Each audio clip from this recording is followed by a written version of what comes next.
তো সকালবেলা গেট খুলতে এসে তো দেখে আমি অবাক হয়ে গেছি যে এটা আবার কি। আমি সঙ্গে সঙ্গে ওকে আবার ডেকে নিয়ে এসে আসো না দেখে যাও কী হয়েছে। তো গেট খুলে দেখুন কি আমার বাড়িতে কেউ একটা ছোট্ট কার্তিক রেখে গেছে, সঙ্গে একটা চিঠিও ছিল আর কি। তো কার্তিকটাকে আমি ঘরে নিয়ে এনে সন্ধ্যাবেলায় আমি আমার সাধ্য মতো আর কি চেষ্টা করেছি পুজো করার। জানি না ঠিক না ভুল হয়েছে, তো যতটা পেরেছি ততটাই চেষ্টা করেছি।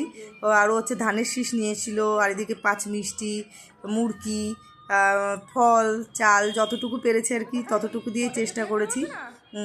তো বোনরা এসেছিলো, বৌদি টৌদি এসেছিলো, ভাইয়ের বউটো, ওরা সবাই এসেছিলো। ওরা তো আবার সেই জামা কাপড়ও কিনে নিয়ে গেছে, চিপস, তারপরে হচ্ছে ফুটি মুটি যেগুলো হয় একটা বাচ্চার জন্য যেমন হয় আর কি। দেখুন জামাটা দেখাও যাচ্ছে। তো সবটা দিয়ে আমি আমার মতো করে চেষ্টা করেছি পুজো করার। আর আমরা ভীষণ খুশিও যে কার্তিক এত বছর পরে আমাদের বাড়িতে এসছে, সত্যিই খুব খুশি। সবার মঙ্গল হোক, সবার মঙ্গল করুক, এটাই চাইবো। আর চলুন।